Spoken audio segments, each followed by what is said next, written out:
ময়না বড় দামি হয়, অনেক দামি পাখি। তো বাহির হইতেছে, তো ময়না জিজ্ঞাসা করতেছে মালিক কোথায় যাবে? শিকার খেলতে যাব, শিকার জঙ্গলে। আমার ভাইদের সাথে দেখা হইলে আমার একটা সালাম দিও। তো যখন জঙ্গলে ঢুকছে তো যে দেখতেছে কতগুলা ময়না ডালে বসা আছে। তো নিজের ময়নাটার সালামের কথা মনে উঠছে, তো ডাক দিয়া কইতেছে শুনো, তোমাদের মতো একটা ময়না আমার বাড়িতেও আছে, সে তোমাদেরকে সালাম দিছে। এই কথা বলতে দেরি এই ময়নাগুলা ডালের থেকে পড়া মরতে দেরি হয় না। তার মন খারাপ হয়ে গেছে যে ওর সালামে এমন কি বিষ মিশানো ছিল যে এত দামি দামি 12-13টা ময়না মরে গেল।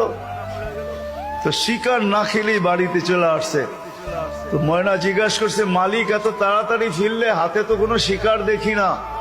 তুই কথাই বলিস না। বলে কেন? তোর সালামে এমন কি